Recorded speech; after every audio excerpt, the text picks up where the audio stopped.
அயலே சிவா சீரியல்லேருந்து ஒரு குட்டி ப்ரோமோ வந்திருக்குது. என்ன நடக்க போகுதுன்னு பார்க்கலாம். வாங்க வீடியோக்குள்ள போகலாம். வர்மா கபிலனை காட்சி எடுக்கிறாங்க. டேய் கபிலா, உன்கிட்ட ஒரு வேலையை கொடுத்தா கரெக்டாக செய்ய மாட்டியாங்கிறாங்க. அப்போ கபிலன் வர்மா கிட்ட கெஞ்சுறாரு. இதை பாரு வர்மா, இந்த தடவை நான் போட்ட ஸ்கெட்ச் வேணால் தப்பாக போயிருக்கலாம், அடுத்த தடவை நான் விட மாட்டேன். அகிலாண்டீஸ்வரியோட கதையை முடிச்சுட்டு அப்புறம் வந்து உன்னை பார்க்குறேங்கிறாங்க. அடப்போடா, உங்ககிட்ட எப்போ எந்த ஒரு வேலையை கொடுத்தாலும் ஏதாவது ஒரு வேலை சொதப்பி வைக்கிறேன். இப்போ அகிலாண்டேஸ்வரி நான் தான் ஆள் அனுப்புனேன்னு சொல்லி என் மேலே குறி வச்சிருப்பா. இனி நான் அவகிட்ட இருந்து தப்பிக்கிறது கஷ்டமாக தான் இருக்கும். நான் தான் இதுக்கு காரணம்னா அவளுக்கு தெரிஞ்சிருக்கும். ஏண்டா என்னை அடையாளம் காட்டி கொடுக்கத்தான் நீ போனியா அப்படின்னு சொல்லி மறுபடியும் ஓங்கி ஒரு அறை விடுறாங்க. அப்படியே கபிலன் போய் தெரிச்சு விழுறாரு. விழுந்ததுக்கு அப்புறம் இதை பார் வர்மா, நீ என்னை இவ்வளோ தூரம் டார்ச்சர் பண்ணாத. நீ சொன்ன வேலையை நான் கரெக்டாக கச்சிதமாக முடிச்சுட்டு அப்புறம் உன்னை வந்து பார்க்குறேன்னு சொல்லிட்டு வராங்க கபிலன். வீட்டில் எல்லாருமே ஆயிலியை பற்றி புகழ்ந்து பாராட்டி பேசிட்டு இருக்காங்க. செல்வநாயகியும் இந்த சம்மந்தத்தை நான் எதிர்பார்க்கவே இல்லை. அகிலாண்டீஸ்வரி நம்ம வீட்டு பொண்ணை மருமகளை ஏற்றுக்குவாங்கன்னு நான் நினச்சி கூட பார்க்கல. திடீர்னு இந்த நிச்சயதார்த்தம் நடந்தது எனக்கு அவ்வளோ சந்தோஷமா இருக்குதுங்கிறாங்க செல்வநாயகி. இந்த பக்கம் இந்திராணியும் நம்ம அயலியை பற்றி ரொம்ப பெருமையாக பேசிட்டு இருக்காங்க. ஒரே பெருமாளும் ஆமாம், அயலி இல்லைன்னா கண்டிப்பாக இந்த நிச்சயதார்த்தம் நடந்திருக்காது. ஏதோ நல்லபடியாக அயலி மூலமாக இந்த நல்ல விஷயம் நடந்திருக்குன்னு பெருமையாக பேசிட்டு இருக்காங்க. அப்போ போஸ்ட்மேன் வராரு. வந்து ஒரு கொரியர் கொடுக்குறாங்க. அதுக்கு சிவா தான் போய் அதை வாங்குறாங்க. வாங்கிட்டு வந்து அதை விரித்து படித்து பார்த்தா செலியன் இந்திராணிக்கு டைவர்ஸ் நோட்டீஸ் அனுப்பிச்சிருக்காங்க. இதையெல்லாம் பார்த்துட்டு எல்லாருமே அதிர்ச்சி அடைகிறாங்க. இந்த பக்கம் செல்வநாயகி மட்டும்தான் சந்தோஷப்படுறாங்க. அப்பாடா, நாம போட்ட அடி இப்போ தான் அவன் மேலே விலக ஆரம்பிக்குது. ஆனால் இவங்கெல்லாம் ஏன் இப்படி சாக்காகிறாங்க? இந்திராணிக்கும் அவருக்கு தான் ஒத்து வரலன்னு ஆயிப்போச்சல்ல. திரும்ப அவங்க ரெண்டு பேர்த்தையும் விவாகரத்து பண்ணி விட்டுற வேண்டியதான்னு பேசிட்டு இருக்கும்போது அப்போ உதவி பெருமாள் ஏன் இவ்வளவு நாளாக அமைதியாக இருந்துட்டு இப்போ எதுக்காக இப்படி ஒரு பிரச்சனையை கிளப்பிக்கிட்டு இருக்காரு? இவர் சும்மாவே இருக்க மாட்டாரா? ரெண்டு பேரும் சேர்ந்து வாழ்ட்டுன்னு பார்த்தா இப்படி ஒரு வேலை பார்க்குறாரு அப்படின்னு சொல்லிக்கிட்டு இருக்கும்போது அப்போ செல்வநாயகி நினைக்கிறாங்க, ஆமாம் இவர் என்னடானா ரெண்டு பேர்த்தையும் சேர்த்து வச்சிருக்காரு போல இருக்கு. பிரித்து வைக்கலான்னு நாம நினச்சா இவர் ஒரு பக்கம் பண்ணிட்டு இருக்காரு. இதை எப்படியாவது ஸ்டாப் பண்ணணும்னு நினைக்கிறாங்க. இந்திராணி அவசரப்பட்டு எடுத்தோம் கவுத்தோன்னு எந்த ஒரு முடிவும் எடுக்க வேண்டாம், பொறுத்து பேசி பார்க்கலாங்கிறாங்க உடைய பெருமாள். இதையெல்லாம் கேட்டுட்டு இருந்த செல்வநாயகி இவருக்கு இருக்கு இது வேண்டாத வேலை அப்படின்னு நினச்சிட்டு இருக்கும்போது இந்திராணியை ஒரு முடிவு எடுக்கிறாங்க. தானே அவங்க ரூமுக்கு போய் ஒரு பேனை எடுத்துட்டு வந்து அந்த பத்திரத்தில் கையெழுத்து போட்டு கொடுக்குறாங்க.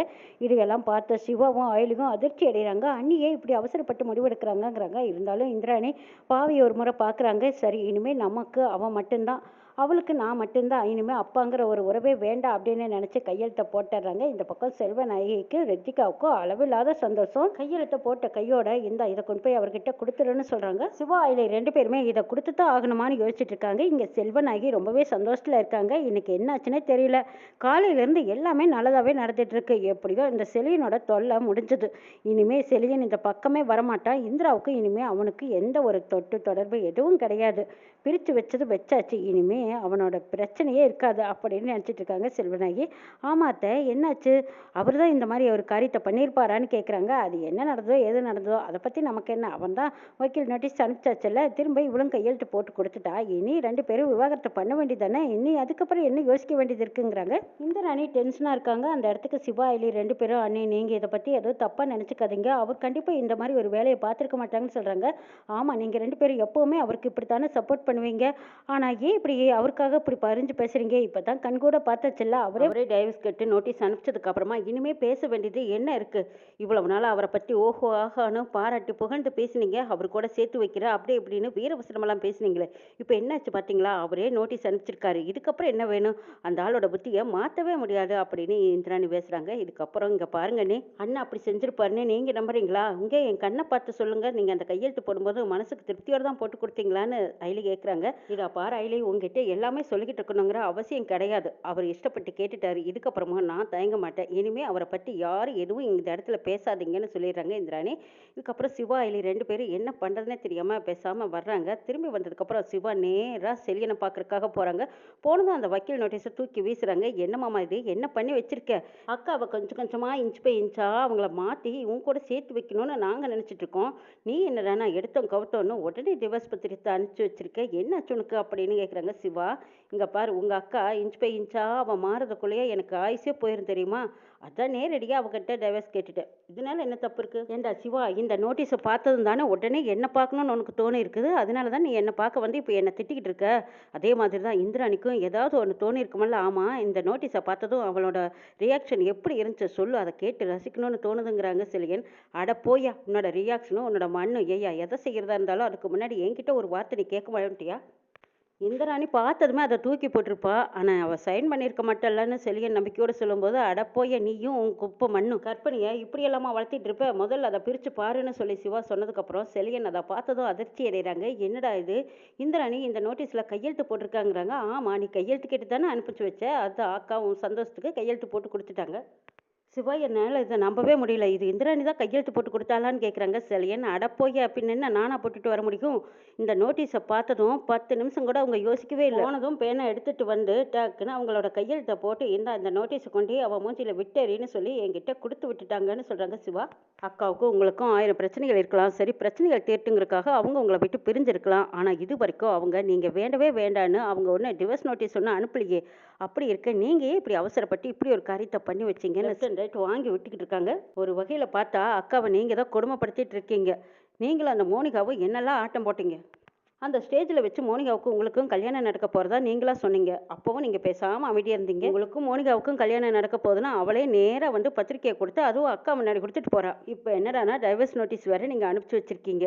ஏன்டா இப்படி சிக்கல உருவாக்கிட்டே இருக்கீங்க? கொஞ்சம் கூட அமைதியா, சாந்தமா இந்திராணி அக்காவ அப்படியே அவங்க உங்க பக்கம் திருப்பிக்க தோணவே தோணாதா? இப்படிதான் உங்க மனசு காயப்படுற மாரி ஏதாவது ஒண்ணு பண்ணிக்கிட்டே இருப்பீங்களா? அப்படின்னு நல்லா கேட்டுட்டு இருக்காங்க சிவா. இத பாருங்க செலியன், சாதாரண பொண்ணு கூட இந்த மாரி ஒரு வேலைய பார்க்க மாட்டா. ஆனா எங்க அக்கா இத பார்த்ததுமே அடுத்த நிமிஷமே கையெழுத்து போட்டு குடுத்துட்டாங்க பாருங்க. சிவா நீ தப்பா எடுத்துக்காத. இந்திராணி கூடயும், பாவை கூடயும் சேர்ந்து வாழணுங்கிற ஒரு அவசர புத்தியில தான் நான் இப்படி ஒரு காரியத்த பண்ணிட்டேன். இத தப்பா எடுத்துக்க வேண்டாம். நீ தான் இத எப்படியாவது சரி பண்ணணும்னு என் செலியன் கேட்குறாரு. சிவா எப்படியாவது இத சரி பண்ணி குடுன்னு செலியன் கெஞ்சுறாங்க. இத பாருங்க இதுவே ஃபர்ஸ்ட் அண்ட் லாஸ்ட்டா இருக்கட்டும். நான் எப்படி அக்காவ சமாதானம் பண்றதுன்னு எனக்கு ஒண்ணுமே புரியல. நீங்க பண்ணி வச்சிருக்கிற வேலையும் கூட்டும் என்னன்னு தான் சொல்றது? அக்கா மனச இவ்வளோ தூரம் காயப்படுத்தி விட்டுட்டு, இப்ப நீங்க கேளுங்க. கேட்டு என்ன பிரயோஜனம்? இந்த மௌனிகா கூட சேர்ந்துக்கிட்டு நீங்களும் பண்ணாத ஆட்டம் இல்ல போல இருக்கு. எப்படி சரி பண்றதுன்னு சிவா யோசிச்சுட்டு இருக்காங்க. ஐலி வீட்ல யாருக்கும் தெரியாம அவங்க மட்டும் கிளம்பி சம்பத்த பார்க்கறக்காக வந்திருக்காங்க. இங்க வந்து பார்த்தா வீடு வெளியிலயே பூட்டியிருக்கு. என்னது வீடு பூட்டியிருக்கு? வீட்ல ஒரு வேளை இல்லையா? மாமா எங்க போயிருப்பாங்க? அதுவும் இந்த நேரத்துல எங்கேயும் போறதுக்கு சான்ஸ் கிடையாது. மாமா எப்போ வீட்ல தானே இருப்பாரு. இப்ப வீடு பூட்டி இருக்குன்னா, அப்ப அவர் எங்க போயிருப்பாரு? ஒரு வேளை வெளியில எதுக்காவது கடைக்கு போயிருப்பாரா? அப்படின்னெல்லாம் யோசிச்சுட்டு இருந்த அயலிக்கு, சரி யார்கிட்டயாவது விசாரிச்சு பார்க்கலாம் அப்படின்னு தோணுது. அப்பதான் பக்கத்துல ஒருத்தர் வந்துட்டு இருக்காங்க. யாரும்மா நீ? ரொம்ப நேரமா இங்க நிக்கிற அப்படின்னு கேட்கும்போது, இங்க சம்பத்ன்னு ஒருத்தர் இருந்தார்ல, அவர் எனக்கு தாய் மாமன் தான். அவர் எங்க போயிருக்காரு? என்னன்னு தெரியுமா உங்களுக்குன்னு கேட்குறாங்க. அட ஏம்மா சம்பத்து உனக்கு தாய் மாமாவா? அவரு இந்த வீட்ட காலி பண்ணிட்டு போய் 1 மாசத்துக்கு மேலாச்சு. உன்கிட்ட இத பத்தியெல்லாம் எதுவுமே சொல்லலையா? அவரு உங்களுக்கு பழக்கமா? அவர் காலி பண்ணிட்டு போகும்போது ஏதாவது உங்ககிட்ட சொன்னாரான்னு அயலி கேட்குறாங்க. அதெல்லாம் எனக்கு தெரியாதும்மா. நான் அவர அப்பப்ப நான் இந்த வழியா போகும்போது பார்த்துருக்கேன். இவர் எங்க காணோன்னு கேட்கும்போது, அப்ப சொன்னாங்க. வீடு காலி பண்ணிட்டு போய் 2 நாள் ஆச்சுன்னாங்க. அப்பதான் எனக்கு தெரியும். அயலிக்கு ஒரே குழப்பமா இருக்கு. மாமா ஏன் வீட்ட காலி பண்ணாரு? அப்படி காலி பண்றதா இருந்தா என்கிட்ட சொல்லிட்டு போயிருக்கலாமே! சின்ன வயசுல இந்த வீட்டுக்கெல்லாம் வந்திருக்கோம். இவ்வளவு நாளா இதே வீட்ல இருந்தவரு, இன்னைக்கு திடுதிப்புன்னு எப்படி திடீர்னு வேறொரு வீடு மாத்தி போயிருக்காங்க? என்னவா இருக்கும்னு யோசிச்சு பார்த்த அயலி உடனே சம்பத்துக்கு ஃபோன் பண்ணி பார்க்கலான்னு ஃபோன் பண்றாங்க. ஃபோன் சுவிட்ச் ஆஃப்னு வருது. அயலிக்கு சந்தேகமா இருக்கு. என்னாச்சு? மாமா 1 மாசத்துக்கு முன்னாடி காலி பண்ணி போயிருக்காங்க. அந்த 1 மாசத்துக்குள்ள தானே அம்மாவோட பிரச்சனையும் வெளிய வந்தது. அப்போ அம்மாவோட பிரச்சனை வெளிய வந்ததுமே, மாமா எதனால அவர் இந்த வீட்ட விட்டு காலி பண்ணி எங்க போய் தலைமறைவா இருக்காரு? ஒண்ணும் புரியலையே! இதுக்கும் அவங்களுக்கு என்ன சம்மந்தம்? ஏன் மாமா ஓடி ஒளியணும்? ஒண்ணும் புரியலையே! எப்படி கண்டுபிடிக்கிறதுன்னு யோசிச்சுட்டு இருக்காங்க அயலி. இத பத்தி விஜயகுமார் சார் கிட்ட பேசி மாமாவோட நம்பர் வச்சு எப்படியும் கண்டுபிடிச்சிடலான்னு ஒரு நம்பிக்கையோட வீட்டுக்கு வர்றாங்க. இங்க வீட்டுக்கு வந்து பார்த்தா செல்வநாயகியோட அம்மா வந்திருக்காங்க. அவங்க வந்தது அன்னைக்கு அந்த அன்னைக்கு தடபுடலான விருந்தெல்லாம் ஏற்பாடு பண்ணியிருக்காங்க. அயலியே எல்லாம் அவங்க கையால சமைச்சிருக்காங்க. உட்காருங்க நான் பரிமாறுறேன் அப்படின்னு சொல்லிட்டு எல்லாத்துக்கும் பரிமாறிக்கிட்டு இருக்கும்போது, அப்போ அயலி அவங்க வேலைய செஞ்சுக்கிட்டு மும்முரமா இருக்கும்போது, அந்த நேரம் பார்த்து அவங்க தாலி வெளிய விழுந்து கிடக்கிறத யாரும் பார்க்கல. செல்வநாயகியோட அம்மா பார்த்துடுறாங்க. பார்த்ததும் "ஏய் கொஞ்சம் நில்லு" அப்படின்னு கூப்பிடுறாங்க. அப்போ அயலிக்கு தூக்கி வாரி போடுது. "ஏன் இந்த அம்மா நம்மள இவ்வளோ அதிகாரமா கூப்பிடுறாங்க? என்னவா இருக்கும்?" அப்படின்னு வந்து, "என்ன பாட்டி என்ன வேணும்? உங்களுக்கு அப்பளம் பொரிச்சுட்டு வரேங்கிறாங்க." "அதெல்லாம் இருக்கட்டும். முதல்ல நான் கேட்குற கேள்விக்கு நீ பதில் சொல்லு. உன் கழுத்துல கிடக்குதே இந்த தாலி, இது உன் புருஷன் ஒண்ணு கட்டலையே. இது நீயா கட்டிக்கிட்ட தாலி தானேன்னு?" கேட்குறாங்க. "ஐயோ! என்ன பாட்டி? ஏன் பாட்டி இப்படியெல்லாம் பேசிட்டு இருக்கீங்க? இதோ என் பக்கத்துல தானே என் புருஷன் நிக்கிறாரு. அவர் கையால தான் நான் கட்டிக்கிட்டேன். எங்க 2 பேத்துக்கும் கோயில்ல தான் கல்யாணம் நடந்ததுங்கிறாங்க." "அதெல்லாம் கிடையாது. நீயா தாலிய கட்டிக்கிட்டது என் கண்ணால நான் பார்த்தனே" அப்படின்னு பாட்டி சொல்லும்போது, முடிஞ்ச வரைக்கும் அயலி சமாளிக்கிறாங்க. சிவாவும், "இல்ல பாட்டி, அது நான் கட்டின தாலி தான். என்ன பாட்டி, ஒரு பொண்ணுக்கு ஒரு தடவ தானே தாலி கட்ட முடியும். தாலி பிரிச்சு கோர்க்கும்போது அவளே அத மாத்திக்கிட்டா. இதுல என்ன இருக்கு? அப்ப நான் செய்ய வேண்டிய சீரு, சடங்கு எல்லாமே பண்ணிட்டேன். அதுக்கப்புறம் ஐயர் சொன்னதுக்குனால அவளே ஏதோ பண்ணிக்கிட்டாளே" அப்படின்னு எல்லாம் சமாளிக்கிறாங்க. இது எல்லாம் கேட்ட பாட்டி, "இல்ல, இல்ல இது என்னமோ எனக்கு சந்தேகமா இருக்கு. நீ வாங்கி கட்டிக்கிட்டத என் கண்ணால பார்த்தது அப்ப பொய்யா?" அப்படின்னு பாட்டி கேட்கும்போது, பாட்டிய ஒரு வழியா எப்படியோ சமாளிச்சுட்டு திரும்ப இந்த அயலி அர்ச்சனாவ தேடி கண்டுபிடிக்கிறதுக்காக விஜயகுமார தேடி வந்திருக்காங்க. விஜயகுமாரும் அர்ச்சனா எங்கே இருக்காங்க, என்ன பண்ணிட்டு இருக்காங்க, அவங்க பேரில் இவ்வளோ பெரிய ஒரு புரளி கிளப்பி விட்டுட்டு இருக்காங்களே, இது எப்படியாவது நம்ம அதை சரி பண்ணியே ஆகணும்னு போலீஸ் டிபார்ட்மெண்ட் ஒரு பக்கம் அப்படியே எல்லாம் மோதிக்கிட்டு இருக்காங்க. இந்த பக்கம் வர்மா அகிலாண்டேஸ்வரி நம்ம இருக்கிற இடம் தெரிஞ்சுக்கிட்டா, இதுக்கப்புறம் அர்ச்சனாவை விட இவ கொஞ்சம் அதிகமாகவே சீறி பாய்வாளே, இவகிட்ட இருந்து நம்ம இப்படி உயிர் தப்பிக்கிறதுன்னு கபிலனை போட்டு டார்ச்சர் கொடுத்துட்டு இருக்காங்க. வீட்டில் கபிலனும் அயலி செய்கிறதெல்லாம் நமக்கு பிடிக்கல.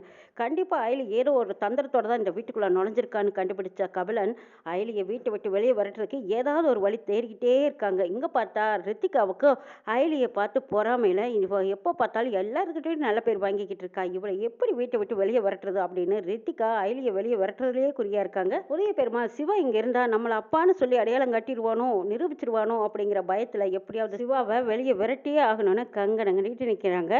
இந்த பக்கம் சிவா அயலி எல்லாமே சமாளித்து எப்படி அந்த இடத்துல அர்ச்சனாவுக்கு நல்ல பேர் தேடி தர போகிறாங்க. டிபார்ட்மெண்ட்டில் தாங்க வேலை பார்க்குற விஷயம் வெளியில் யாருக்கும் தெரியாமல் இவங்க ரகசிய போலீஸாக இருக்கிற விஷயத்தை எப்படி காப்பாற்றிக்க போகிறாங்க. இப்போ செலியன் இந்திராணி 2 பேர்த்துக்குள்ளே இவ்வளோ பெரிய விரிசல் வந்திருக்கு. இந்த விரிசலை சரி பண்ணி அவங்க 2 பேர்த்தையும் சேர்த்து வைக்கிற நோக்கத்தில் சிவா அயலி 2 பேர் ஓடிட்டு இருக்காங்க. இன்னும் என்னெல்லாம் நடக்க போகுதுங்கிறதையும் நாளை சொல்ல பார்க்கலாம்.